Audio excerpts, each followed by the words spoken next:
ஹல்லேலூயா. ஆண்டவராகிய இயேசு கிறிஸ்துவின் இனிய நாமத்தில் நான் உங்களை வாழ்த்துகிறேன். அன்பானவர்களே, நம்முடைய தேவனாகிய கர்த்தர் நம்ம எவ்வளவாய் நேசிக்கிறார் என்பதை நம்மால் விவரிக்கவே முடியாது. அவருடைய அன்பை நம்மால் புரிந்து கொள்ளவும் முடியாது. அப்படிப்பட்ட ஒரு அன்புள்ள கர்த்தர் அவர். நம்மை அதிகமாய் நேசிக்கிறார் என்பது எல்லாருக்கும் தெரியும். ஆனா நாம் அவரோடு எப்படிப்பட்ட உறவில் இருக்கிறோம் என்பது முக்கியம். நம்மை உருவாக்கினதனுடைய நோக்கம் என்ன? நாம் எப்படி அவரோடு கூட உள்ள ஐக்கியத்தில் இணைந்திருக்க முடியுமா முடியாதா? ஆதாமையும் ஏவாளையும் கர்த்தர் உருவாக்கினார். அவருடைய சாயலில், அவருடைய ரூபத்தின்படி அவர் உருவாக்கினார். எவ்வளவு அழகாக அவர்களை உருவாக்கினார். ஏதேன் தோட்டத்திலே கொண்டு வந்து வைத்தார். பகலின் குளிர்ச்சியான நேரத்தில் எல்லாம் அவர்களோடு உறவாடி மகிழ்ந்தார். இந்த ஒரு உறவுக்கு தான் அவர் ஆசைப்பட்டார். அவருடைய பிள்ளைகளோடு நான் மகிழ்ச்சியாக இருக்க வேண்டும், என் பிள்ளைகளோடு நான் உறவோடு இருக்க வேண்டும். ஆதாமையும் ஏவாளையும் உருவாக்குவதற்கு முன்பாகவே படைக்கப்பட்டதுதான் நன்மை தீமை அறியத்தக்க கனி. அது ஒன்றை மாத்திரம் நீங்கள் சாப்பிடக்கூடாது என்று சொல்லி இருந்தார். அதன் நிமித்தமாக நாம் அவரோடு உள்ள அந்த உறவில் இருந்து வெளியே வர வேண்டியதாய் போயிடுச்சு. அந்த பாவம் உள்ளே வந்தது. இந்த பரிசுத்தமான அந்த இடத்தில் பாவம் உள்ளே வந்தது. நம்முடைய சரீரத்தை பாவம் ஆளுகை செய்யும்படியாக அந்த பாவத்தை நாமாவே செய்துவிட்டோம். அதன் பிறகு ஜீவ விருட்சத்தின் கனியை நாம் கையை நீட்டி பறித்து சாப்பிட்டு அந்த பாவ சரீரத்தோடு சாகாத ஒரு வரத்தோடு அங்கே இருக்கக்கூடாது என்பதற்காக அவர் பூமியை பண்படுத்துவதற்காக நம்மை அனுப்பிவிட்டார். அப்படியே வெறுமனே நம்மளை கை கழுவி விடவில்லை. அவர் இழந்த அந்த உறவு மறுபடியும் வேண்டும் என்று அவர் விரும்பினார். ஆகவே அவர் மிகுந்த ஆவலோடு என்ன செய்வதென்று யோசித்து பார்த்தால், அவரை ஆராதிப்பதற்காகவும் அவரோடு உறவாடுவதற்காகவும் ஒரு பரிசுத்தமான ஒரு இடம் தேவைப்பட்டது. அதுதான் தேவாலயம். ஏதேன் தோட்டத்தில் இழந்த அந்த உறவை திரும்ப புதுப்பித்துக் கொள்ள வேண்டும் என்று சொல்லி அவர் விரும்பினார். அதுதான் அந்த தேவாலயம். ஆகவே தாவீதினிடத்தில் சொல்லுகிறார் கர்த்தர், எப்படியாவது எனக்காக ஒரு ஆலயத்தை கட்ட வேண்டும் என்று நீ விரும்புகிறாய், உன் மகனை வைத்து அதை செய்யலாம் என்று சொல்லி தீர்மானம் எடுத்து ஒரு ஆலயத்தை கட்டினதை நாம் பார்க்கிறோம். அந்த ஆலயத்தில் கர்த்தருடைய கண்களும் செவியும் கேட்கிறவைகளாக காண்கிறவைகளாக எப்பொழுதும் இருக்கும். அங்கே வருகிறவர்கள் தேவனுடைய ஆசீர்வாதத்தை பெற்றுக்கொள்ள வேண்டும் என்று அவர் விரும்பினார். அழகான ஒரு ஜெபத்தையும் அவர் செய்தார். அதன்படி அந்த ஆலயத்தில் தேவனுடைய பிரசன்னத்தை நம்மால் உணர முடிந்தது. ஆனால் அங்கும் ஒரு தவறு நடந்தது. மனாசே 2 ராஜாக்கள் 21ஆம் அதிகாரம் வசனம் 4, 5, 6, 7 வசனத்தில் நாம் பார்த்தோமானால், ஆலயத்தில் பலிபீடங்களை கட்டி வானத்தின் சேனைகளுக்கெல்லாம் பலி செலுத்தப்பட்டது. அது மாத்திரமல்ல, அவன் பண்ணி இருந்த தோப்பு விக்கிரகங்களை கொண்டு வந்து அங்கே வைத்தான். அது மாத்திரமல்ல, தன்னுடைய குமாரர்களையும் குமாரத்திகளையும் தீ மிதிக்க பண்ணினான். அநேக அக்கிரமங்களை அவன் செய்ய ஆரம்பித்தான். எங்கு? தேவனுடைய ஆலயத்தில், பரிசுத்தமாக்கப்பட்ட அந்த இடத்தில், பரிசுத்த தெய்வம் உலாவி வருகிற அந்த இடத்தில் அசுத்தத்தை கொண்டு வந்து வைத்தார். ஆகவே தேவனால் அங்கு உலாவ முடியாத ஒரு சூழ்நிலை. அன்பானவர்களே, எவ்வளவு ஒரு பரிதாபம் பாருங்க. நீங்கள் கஷ்டப்பட்டு உங்க பிள்ளைகளை பெற்றெடுத்திருக்கிறீர்கள். அந்த பிள்ளைகளோடு ஐக்கியமாக இருக்க வேண்டும், அன்பாக இருக்க வேண்டும், உறவாடி மகிழ வேண்டும், பிள்ளைகளும் நானும் சந்தோஷமாக இருக்க வேண்டும் என்று விரும்புகிறோம். அதற்கான கால சூழ்நிலைகள் எல்லாம் வேண்டும் என்று விரும்புகிறோம். சிலருக்கு அந்த பாக்கியம் கிடைக்கிறது. கணவன், மனைவி, பிள்ளைகள் என்று சொல்லி ஒற்றுமையாக இருக்கவும் சந்தோஷமாக வாழவும் செய்கிறார்கள். சிலருக்கு அந்த பாக்கியம் கிடைக்கவில்லை. காரணம் என்ன? இந்த பாவம் தான், இந்த பொல்லாத குடி, அந்த பாவம் தான், இந்த பொல்லாத விபச்சாரம், அந்த பாவம் தான், தேவையில்லாத உறவுகள், அந்த பாவம் தான் உள்ளே வந்து இந்த குடும்பத்தின் சந்தோஷத்தை கெடுத்து போடுகிறது, நிம்மதியை குலைத்து போடுகிறது. கணவன், மனைவி, பிள்ளைகள் என்று குடும்பமாக மகிழ்ச்சியாக இருக்க வேண்டும் என்று நினைக்கிற நேரத்தில் இந்த பாவம் அவர்களை தலைகீழாக மாற்றி போடுகிறது. நிம்மதியற்று அவர்கள் காணப்படுகிறதை பார்க்கிறோம். நான் சொன்னேன் இல்லையா, ஒரு சில குடும்பங்கள் தான் சந்தோஷமா இருக்காங்க, மற்ற எல்லாருமே கவலையோட தான் இருக்கிறோம். இந்த செய்தியை கேட்டுக்கொண்டு இருக்கிற என் அன்பு சகோதரனே, சகோதரியே, நீங்களும் கூட உங்கள் குடும்பம் உடைக்கப்பட்டதை நினைத்து கவலைப்பட்டு கொண்டிருக்கலாம். இப்படிதான் கர்த்தருடைய மனதும் வேதனையில் இருந்தது. அவருக்கு என்ன செய்வதென்று தெரியவில்லை. ஆசை ஆசையாய் தன் பிள்ளைகளோடு உறவாடி மகிழலாம் என்று தோட்டத்தை உருவாக்கி அதை நடுவிலே கொண்டு வந்து வச்சாரு. ஆசை ஆசையாய் ஒரு ஆலயத்தை கட்டி அதை பரிசுத்தப்படுத்தி இந்த பரிசுத்தர் அந்த இடத்திலே உலாவி வரலாம் என்று ஆசைப்பட்ட அங்கேயும் கொண்டு வந்து எதை வச்சுட்டான்? இந்த அசிங்கத்தை செய்து கொண்டு இருக்கிறார்கள். எப்படி பரிசுத்தர் அங்கு வர முடியும்? அவரை ஆராதிக்கிற இடத்துல நான் வருவேன்னு சொன்னது உண்மை, ஆனா அங்க பரிசுத்தம் இல்லையே. அவர் யோசிக்க ஆரம்பித்தார், நான் என்ன செய்வது? இன்றைக்கும் நீங்கள் உங்கள் குடும்பங்கள்ல வேதனைப்பட்டு கொண்டிருக்கிறீங்க. கணவனும் மனைவியும் பிரிந்து காணப்படுகிறீர்கள், அல்லது அவர் குடித்து விட்டு ஒரு பொறுப்பில்லாதவராய் இருக்கிறார். பிள்ளைகளுக்கு வேண்டியதை வாங்கி கொடுக்கறது கிடையாது, பிள்ளைகளோட அன்பா பேசுகிறது கிடையாது, பிள்ளைகளை கூட்டிக் கொண்டு எங்கேயும் போகிறது கிடையாது. அவர் உண்டு, அவர் வேலை உண்டுன்னு இருப்பாரு. அவர் பாட்டுக்கு வருவாரு, என்னமோ சத்திரம் மாதிரி.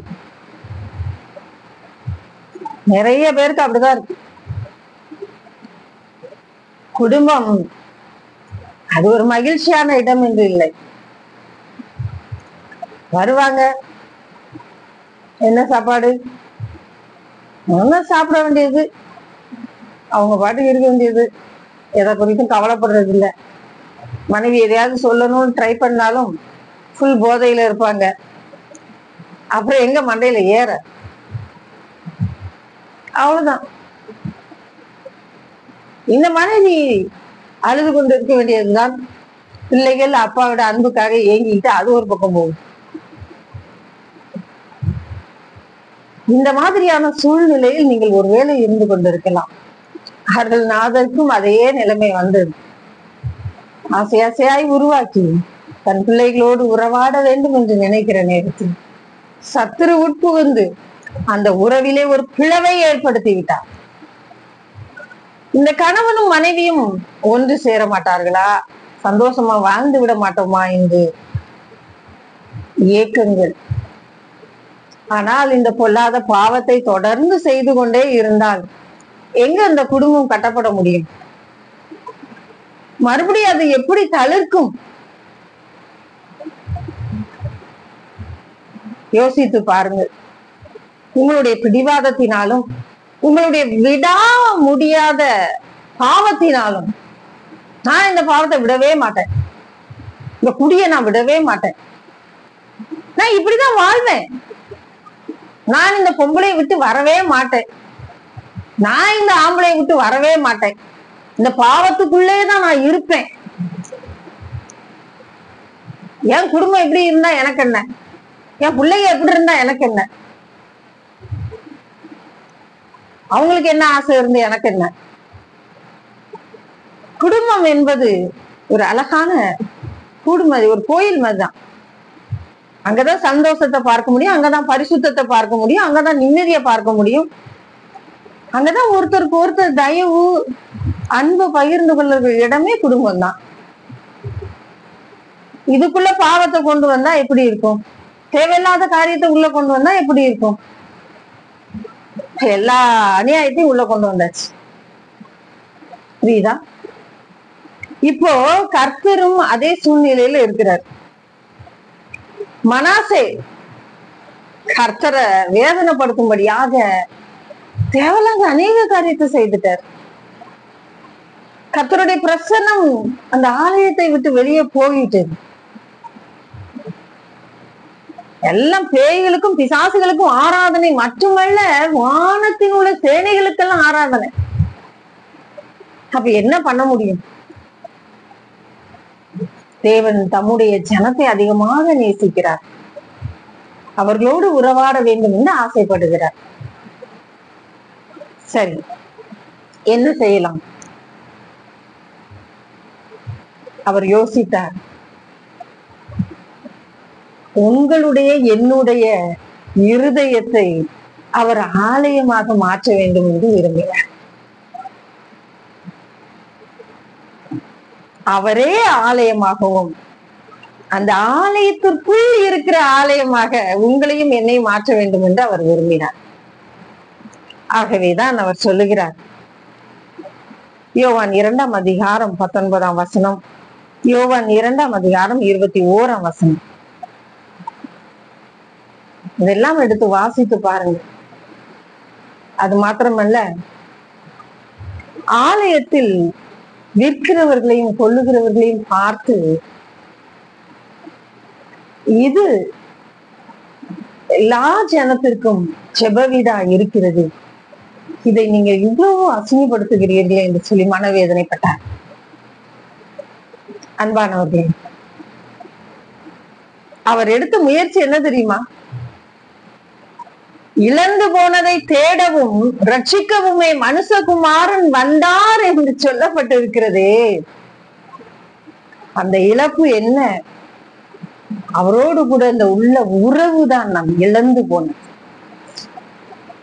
அதை மறுபடியும் தூக்கி எடுக்க வேண்டும் என்று சொல்லி அவர் ஆசைப்பட்டார்.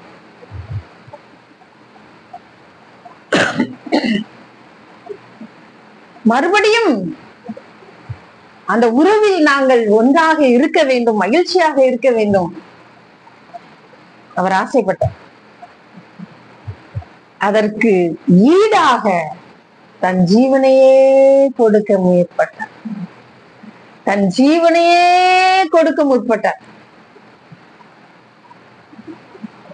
எதை நான் கொடுத்தாலும் அதை அவர்கள் அசிங்கப்படுத்துகிறார்கள், கனஈனப்படுத்துகிறார்கள், பரிசுத்தமானதை பரிசுத்த குலைச்சலாக்குகிறார்கள்.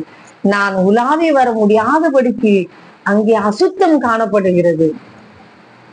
என் மகனே, என் மகளே, நான் உன்னை அதிகமாய் நேசிக்கிறேன். நான் உன்னை அதிகமாய் நேசிக்கிறேன். என்னுடைய நேசத்தின் உச்சம் அந்த கொல்கொதா மலை, கல்வாரி சிலுவை. அங்கிருந்து வழிந்து வருகிற அந்த ரத்தம் என் பாவத்தை கழுவுகிறது, என் அக்கிரமத்தை நீக்குகிறது. எனக்கும் அவருக்கும் உள்ள அந்த இடைவெளியை அது சரி செய்கிறது. நீங்கள் என்னிலும் நான் உங்களிலும் நிலைத்திருந்தால் அந்த நிலைத்திருக்கிற வாழ்க்கையை அவர் விரும்புகிறார். நாம் நினைக்கிறோம், காலையில எழுப்பி ஜெபம் பண்றோம், நைட்டு வந்து ஜெபம் பண்றோம். அதுதான் நான் ஒரு கிறிஸ்தவள், நான் ஒரு கிறிஸ்தவன். ஆலயத்துக்கு போறேன், ஜெபிக்கிறேன், வந்துடுறேன். ஞாயிற்றுக்கிழமை ஆனா ஆலயத்துக்கு போவேன், மற்ற நாள்லாம் வேலைக்கு போயிடுறேன். காலையில எழுப்பி ஜெபம் பண்றேன், அதோடு முடிச்சு. அவர் நம்மோடு உறவாட ஆசைப்பட்டு தன் ஜீவனை கொடுத்திருக்கிறார். இன்னைக்கு நான் அவரோடு கூட உறவாட வேண்டும், நீங்கள் அவரோடு கூட உள்ள ஐக்கியத்தில் ஒன்றாக இருக்க வேண்டும். அவர் விரும்புறது அதுதான். நீங்களும் உங்க பிள்ளைகளும் ஒரு குடும்பமா சந்தோஷமா இருக்க விரும்புவீங்கல்ல, அந்த உறவு தான் அவர் விரும்பினது. ஆகவே அவர் யோசித்து பார்த்தாரு. அங்க போனா சத்துரு தந்திரமா என்ன செஞ்சுட்டான்? பாவம் செய்ய வச்சுட்டான். ஆலயத்தை தீட்டுப்படுத்துறாங்க, அங்கேயும் நிம்மதி இல்லை. ஆனா ஒண்ணு யோசிச்சாரு, நான் என் பிள்ளைகளுக்கு என் ஜீவனையே கொடுத்து அந்த உறவை தக்க வைத்துக் கொள்ள போகிறேன். மறுபடியும் அந்த உறவில் நாங்கள் மகிழ்ந்திருப்போம். அதை யாராலையும் தடுக்க முடியாது. ஆமாங்க, உங்க இருதயத்தை இன்னொரு ஆள் வந்து அசிங்கப்படுத்திட முடியுமா? ஆலயத்தை மனசை வந்து அசிங்கப்படுத்தலாம். ஏன்னா அவன் ராஜாவா இருந்தான், அவன் கட்டளைக்கு மக்கள் பயந்தாங்க. ஆனா உங்களுடைய இருதயத்தை தீட்டுப்படுத்த இந்த உலகத்துல யாராலையும் முடியாது. அது தீட்டுப்படுதுன்னா அது உங்களால மட்டும்தான் முடியும். இன்னைக்கு ஏன் இருதயத்துக்குள்ள பாவம் வருதுன்னா அது என்னால மட்டும்தான் முடியும். என்ன பாவம் செய்ய வைக்க யாராலையும் முடியாது. பொல்லாத பிசாசு நிச்சயமா முடியாது. அவன் தந்திரக்காரன். ஓடுகிற ஓட்ட பந்தயத்துல ஓடிக்கிட்டு இருக்கும்போது அங்கங்க அப்படி எப்படி திட்டிக்கு போட்டு ஆசையை காமிப்பான். ஆனா என் இருதயத்துல அவருக்கு உறவாடுகிற இடம் கொடுத்திருந்தேனால் யாராலே அசைக்க முடியாது. அடிச்சு சொல்லுவேன், முடியாதுன்னா முடியாதுதான். அவருக்கும் எனக்கும் உள்ள உறவை அசிங்கப்படுத்த, தீட்டுப்படுத்த, கொச்சைப்படுத்த யாராலே முடியாது. ஆனால் நான் நினைச்சா முடியும். என் இருதயத்தை அசிங்கப்படுத்த, தேவன் தங்குகிற இந்த பரிசுத்தமான ஆலயத்தை தீட்டுப்படுத்த நான் நினைச்சா முடியும். நீங்க நினைச்சா உங்க இருதயத்தை தீட்டுப்படுத்த முடியும். நான் நினைச்சா முடியும். கர்த்தர் ஒண்ணு நம்மள அப்படியே ரோபோட் மாதிரி படைக்கல, புரியுதா? இன்னைக்கு கூட ஒரு ரோபோட்டை பார்த்தேன். அதுக்கு அழகான ஒரு பேர் வேற இருக்கு. பேர் சொன்ன உடனே அது ஒரு பாட்டு பாடுது, பேரை சொன்ன உடனே ஆனாய்க்குது, பேரை சொன்ன உடனே டைம் சொல்லுது. என்னப்பா ஆச்சரியமா இருந்துச்சு. அப்ப பாத்துக்கோங்க, நம்மள அப்படியே படைச்சாரு கர்த்தர். அவருடைய பிள்ளைகளாக உருவாக்கி வச்சிருக்கிறாரு. அதனாலதான் அவர் நமக்காக ஜீவனையே கொடுத்தார். அவருடைய ரத்தத்தினால நாம கழுவப்பட்டு பரிசுத்தமாக்கப்பட்டு நீதிமான்களாக்கப்பட்டு நித்திய ஜீவனை பெற்றுக் கொள்ளுகிற அந்த மாபெரும் பாக்கியத்தை பெற்று இருக்கிறோம். 1,00,000 பேர் மரணத்துக்கு உள்ளானா, நல்லா கேளுங்க, 1,00,000 பேர் மரித்தா ஒருத்தர் தான் பரலோகத்துக்கு போறாங்க. நம்புறீங்களா? 1,00,000 மக்கள் மரித்தால் ஒருத்தர் தான் பரலோகத்துக்கு போறாங்க. சின்ன வயசுல அருமையான ஒரு பாடல், நல்ல மின் கூடையில் சேர்த்திடுவார், ஆகாததை தள்ளுவார், நல்லோரை இயேசுவில் சேர்ப்பார், பொல்லா மாந்தரை தள்ளிடுவார், அன்பர் இயேசு வாழும் பரலோகம் என்றும் இன்பம், அங்கு சமாதானம், அது தூதர் வாழும் பரலோகம், அந்த ராஜ்யத்தை சுதந்தரி. அப்படிதான் அவர் சொன்னார்ல. மீனவர்களை பார்த்த உடனே சொன்னாரு, அப்பா நீ வலைய போடுற, மீனை பிடிச்சிட்டு வர, நல்ல மீனை பார்த்து செலக்ட் பண்ணி அங்க எடுத்து வைக்கிற, கெட்டதெல்லாம் எங்க போகுது? குப்பைக்கு போகுது. அது போலதான் பரலோக ராட்சியன்னு சொன்னாரு இல்லையா? அப்படித்தான். அப்போ இந்த உலகத்தில் இந்த நொடி, நான் மரிக்கிற நொடி, அது வரைக்கும் இந்த நொடி, நான் மரிக்கிற நொடி, இதற்கிடையில் இருக்கிற அந்த வாழ்க்கை, வாழ போற அந்த கேப், 50 வருஷமா, 60 வருஷமா, 70 வருஷமா, 80 வருஷமா, இதிலே எந்த பிளவும் வரக்கூடாது. கிறிஸ்துவுக்கும் எனக்கும் எந்த பிளவும் வரக்கூடாது. அவரை விட்டு நான் பின்வாங்க கூடாது. அப்படியே ஒன்றா இருந்தால் அந்த ராஜ்யத்துக்குள்ள போவேன் இல்லையா?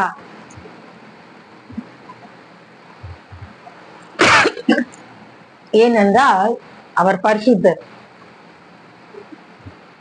அவர் நம்மை அவரோடு கூட நித்திய காலமாய் வைத்திருக்கும் படிக்கு தன் ஜீவனை ஒரு பொருட்டாக எண்ணாமல் அதை நமக்காக பரிசாக கொடுத்திருக்கிறார். இது லேசான காரியம் அல்ல. அவர் சிலுவையில் கடைசியாக பிதாவே உம் கரங்களில் என் ஆவியை ஒப்புவிக்கிறேன் என்று சொல்லி முடித்த அந்த நொடி தேவாலயத்தின் திரைச்சீலை மேல் தொடங்கி கீழாக இரண்டாக கிழிந்தது என்று சொல்லப்பட்டிருக்கிறது. எதற்கு? எதற்கு? அது வரைக்கும் ஆராதனை செய்தார்கள். எப்படி? மகா பரிசுத்த தலம். அது தேவாலயத்தின் திரைச்சீலை கிழிந்தது பாத்தீங்களா? அது சாதாரணது இல்ல. மகா பரிசுத்த தலத்துக்குள்ள அவங்க போக முடியாது. நீங்களும் நானும் போக முடியாது. ஆசாரியர்கள் மட்டும்தான் போகணும். அவங்க பரிசுத்தமான இருந்தாதான் போகணும். அதுவும் இடுப்புல ஒரு கயிறு கட்டி இருப்பாங்க. மணி தொங்கிட்டு இருக்கும். சத்தம் கேட்கும். சத்தம் இல்லைன்னா அவருக்கு ஏதோ ஆயிடுச்சுன்னு கயிறை மெதுவா இழுப்பாங்க. செத்த பணமா வந்து கிடப்பாங்க. அதுதான் மகா பரிசுத்த ஸ்தலம். கர்த்தருடைய பிரசன்னத்தை உணர முடியாது. அப்படி உணர்வதற்கு பரிசுத்தம் தேவைப்பட்டது. பாவ சரீரத்தோடு அவரோடு ஐக்கியமா இருக்க முடியாது. ஆகவே அவர் யோசித்து பார்த்தார், என் ஜனங்களோடு நான் ஐக்கியமாய் இருக்க வேண்டும், அவர்கள் என்னோடு ஐக்கியமாக இருக்க வேண்டும். இதோ வாசற்படியில் இருந்து கதவை தட்டுகிறேன். ஒருவன் என் சத்தத்தை கேட்டு கதவை திறந்தால் உள்ளே பிரவேசித்து அவனோடு கூட போஜனம் பண்ணுவேன், அவனும் என்னோடு கூட போஜனம் பண்ணுவான். என் பிதாவின் சித்தத்தின்படி செய்கிறது என்னுடைய போஜனமாய் இருக்கிறது என்று சொன்னார். அந்த பிதாவின் சித்தத்தின்படி செய்வதற்காக நாம் அவரோடு கூட உள்ள வாழ்க்கை வாழ வேண்டும். யோசித்து பார்த்தா, ஏன்பா நீ இதுல கொண்டு போய் அதை வைக்கிறியா, அதுல கொண்டு போய் இதை வைக்கிறியா, வை, என்ன வேணாலும் பண்ணு. ஆனா இனி எனக்கும் என் பிள்ளைகளுக்கும் உள்ள உறவை உன்னால ஒன்னும் பண்ண முடியாது. அது தோற்று போகணும். நீ தோற்று போனது. எங்க அப்பா சிலுவையில உன்னை ஜெயிச்சுட்டார். என் அன்பு மகனே, என் அன்பு மகளே, இதை கேட்டுக்கொண்டிருக்கிற எனக்கு அன்பானவர்களே, ஜெயிச்சவருடைய பக்கத்துல நம்ம நின்றுட்டு இருக்கிறோம். அவருக்கும் நமக்கும் உள்ள உறவு எப்படி இருக்கிறது? இன்றைக்கு அவருடைய ரகசிய வருகை இருக்குமானாலும் அவரோடு கூட நான் இருப்பேன். ஏன்னா நான் இங்க அவரோடு கூட இருக்கேன். இங்க அவரோடு கூட உள்ள உறவு சரியாக இருக்கிறது. நானும் அவரும் ஒன்றா இருக்கிறோம். அப்படி இருந்தா அவர் வரும்பொழுது அவரோடு கூட நான் போவேன். எனக்கு என்ன கவலை? இங்கே நான் அவரோட தான் இருக்கேன், அங்கேயும் நான் அவர் கூட தான் இருப்பேன். இந்த உறவை புதுப்பிக்கவும் பலப்பிக்கவும் தான் அங்க சிலுவையில அவர் ஜீவனை கொடுக்க வேண்டியதா இருந்தது. அதனாலதான் ஒரு முறை பரம ஈவின் அளவை ருசி பார்த்து விட்டு அதை அற்பமாய் நினைத்து பாவத்தை நாம் செய்தால் தேவகுமாரனை நம் காலின் கீழ் போட்டு மிதிக்கிறதுக்கு சமம் என்று சொல்லப்பட்டிருக்கு. பரம ஈவை நாம் ருசி பார்த்திருக்கோம். பிதாவானவர் நமக்கு கொடுத்த அந்த ஈவை நாம் ருசி பார்த்திருக்கோம். அன்பானவர்களே, இன்னைக்கு ஒருவேளை உங்க குடும்பங்கள் சிதைக்கப்பட்டு இருக்கலாம். கணவர் ஒரு பக்கம், மனைவி ஒரு பக்கம், அல்லது கணவர் குடிச்சிட்டு வர்றாரு, விபச்சாரம் வேசித்தனம் வீட்டுக்குள்ள இருக்கு, நோயினால நம்ம வேதனைப்பட்டுக்கிட்டு இருக்கிறோம், கடன் பிரச்சனை ஒரு பக்கம், எங்க பார்த்தாலும் எனக்கு எதிராக இருக்கிற பிரச்சனைகள், போராட்டங்கள், குடும்பத்துல இருக்கிற வேதனையை பத்தி நீங்க ஃபீல் பண்ணிட்டு இருக்கீங்களா? நானும் என் பிள்ளைகளும் நிம்மதியா சாப்பிட்டவங்க இல்லையே, நானும் என் பிள்ளைகளும் நிம்மதியா இருந்த பாடு இல்லையே, ஒரே போராட்டம், மாமியாருக்கு மாமனாருக்கு போராட்டம், இல்லைன்னா எங்க வீட்டுக்கார் பிரச்சனை போராட்டம் பண்றாருமா. இன்னைக்கு இந்த நொடி ஒரு அற்புதம் உங்க வீட்டுடைய நடக்க போகுது. விசுவாசிக்கீங்களா? விசுவாசிக்கிறீங்களா? நான் சொல்றேன், நடக்கும், கட்டாயமா நடக்கும். அப்படியா? ஆமா, ஒப்பு கொடுங்க. என்னன்ட்டு? அப்பா, உமக்கும் எனக்கும் உள்ள உறவை நான் புதுப்பிச்சுக்கிறேன். முதலாவது கர்த்தருக்கும் நமக்கும் உள்ள உறவு சரியா இருந்தா இந்த உலக காரியங்கள் சரி பண்ணப்படும். அடுத்து உங்க கணவருக்கும் உங்களுக்கும் உள்ள உறவு, அடுத்து உங்களுக்கும் உங்க பிள்ளைகளுக்கும் உள்ள உறவு தேவன் சரி செய்ய வல்லவராய் இருக்கிறார். முப்பரினுள் சீக்கிரத்தில் ஆறாது. உங்க குடும்பத்தையும் உங்களையும் கர்த்தரையும் பிரிக்கணும்னு யாராவது நினைச்சாங்கன்னா அது நடக்கிற காரியமா? ஏன்னா நாம எப்படி இருக்கோம்? ஒண்ணுக்குள்ள ஒண்ணு பிணைக்கப்பட்டு இருக்கிறோம். ஒண்ணுக்குள்ள ஒண்ணு பிணைக்கப்பட்டு இருக்கோம். அறுத்து பார்க்கலாமா? யார் வந்தாலும் அறுக்க முடியாது. கர்த்தர் உங்களுக்கு துணையா இருக்கிறார். இன்னைக்கு அற்புதம் செய்ய போறாரு உங்க வீட்டுக்குள்ள. அந்த அற்புதம் வரப்போகுது. உங்க குடிகார கணவர் மாற போகிறார். வியாதி மறைய போகிறது. கடன் பிரச்சனைக்கு ஒரு முடிவு வரப்போகிறது. உங்க கண்ணீருக்கு ஒரு முடிவு வரப்போகுது. பெற்றெடுத்த பிள்ளைகள் இன்றைக்கு எப்படியோ இருக்கிறாங்க. அவங்க பிள்ளைகள் மாதிரியே இல்லம்மா, அவங்க எப்படியோ இருக்கிறாங்கம்மா. அவங்களுடைய வாழ்க்கை மாறணும்னு ஆசைப்படுறீங்கல்ல, மாறும். மனநிலை பாதிக்கப்பட்ட பிள்ளைகளை வைத்துக்கொண்டு, மனைவியை வைத்துக்கொண்டு, கணவரை வைத்துக்கொண்டு, மாமனார் மாமியாரை வைத்துக்கொண்டு இருக்கிற குடும்பங்கள் அதை மாற்ற போகிறார். விசுவாசிக்கீங்களா? எத்தனை குடும்பம் மாறி இருக்கு தெரியுமா? இன்னைக்கு நாம 2 காரியம் செய்ய போறோம். 1, கர்த்தருக்கும் எனக்கும் உள்ள உறவை நான் சரி செய்வேன்.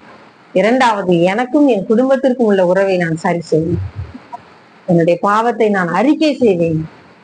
அவருடைய ரத்தத்தினால நான் கழுவப்பட்டு புது மனுஷி ஆவேன். அவரோடு உள்ள உறவை நான் பலப்படுத்துவேன். என் குடும்பத்தின் உறவை நான் பலப்படுத்துவேன். புத்தியுள்ள ஸ்திரீ தன் வீட்டை கட்டுகிறார். புத்தி இல்லாதவளோ அதை தன் கையால இடிச்சு போடுறான். எப்படி வீடு கட்டப்படும்? ராஜா இருந்தாதானே வீடு கட்டப்படும். அந்த ராஜா வாழுகிற அரண்மனையாக நம்ம வீட்டை மாத்துவோம். நம்ம ஜெபிக்க போறோம்.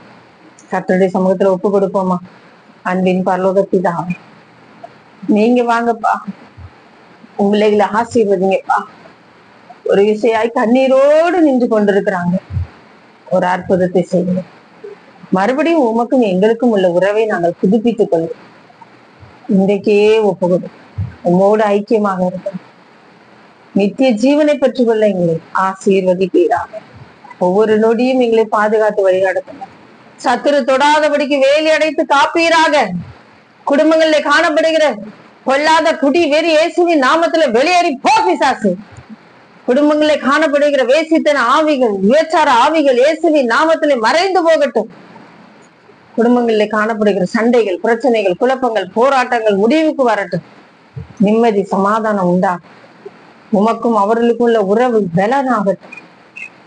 இயேசுவின் நாமத்தினால எல்லா சத்துருவின் கிளிகளும் அழிந்து போகட்டும் என்று கட்டளையிடுவோம். எல்லா செய்வினை கட்டுகளும், மருந்து, மையி, பிசாசினுடைய ஏவுதல்கள் இயேசுவின் நாமத்துல செயலிழந்து போகட்டும். விடுதலை, சுகம் உண்டாவதா, சுகம் உண்டாவதா, பலனடையட்டும். இருதயம் பலனடையட்டும். மூளைகள், நரம்புகள், தசைகள் பலனாகட்டும். ஆஸ்பத்திரியில, வீடுகள்ல இருந்து வேதனைப்பட்டு கொண்டிருக்க ஒவ்வொருவர் மீதும் கர்த்தருடைய கரம் இறங்கி பூரண விடுதலை கொண்டு இப்பொழுதே சுகத்தை பெற்றுக் கொள்ளுங்கள். அது மாத்திரமல்ல, கடன் பிரச்சனையினால கண்ணீர் வெடித்து கொண்டிருக்கிற பிள்ளைகளை கர்த்தர் இன்றைக்கு தொட்டு உங்களுக்கான ஒரு வாசலை திறக்கிறார். கவலைப்படாதீங்க, கவலைப்படாதீங்க, கவலைப்படாதீங்க. பிரவீனா, கவலையே படாதம்மா, கர்த்தர் உன் கூட இருக்கிறார். அவர் உனக்காக இறங்குவேன் என்று சொல்லுகிறார். கொள்ளாத பிசாசினால வேதனைப்பட்டு கொண்டிருக்க குடும்பத்தை பார்க்கிறேன். இயேசுவின் நாமத்துல போ பிசாசு, குடும்பத்தை அலக்கழிச்சுக்கிட்டு இருக்கிற வெளியில போயிருந்து கட்டளை. குடும்பத்தை ஆசீர்வதி. உங்களுடைய தூய கருத்துக்களை போயிருக்கு. இயேசுவின் நாமத்தில் ஜெபிக்கிறோம் நல்ல பிதாவே. ஆமேன், ஆமேன். கர்த்தர் தாமே உங்களை ஆசீர்வதிப்பாராக. தொடர்ந்து என்னோடு செபத்திற்கு வர வேண்டும் என்று விரும்பினால் திரையில காணப்படுகிற இந்த எண்ணோடு தொடர்பு கொண்டு என்னிடத்துல பேசலாம். தொடர்ந்து நான் உங்களுக்காக ஜெபிக்க ஆயத்தமாக இருக்கிறேன். நன்றி. கர்த்தர் உங்களை ஆசீர்வதிப்பார்.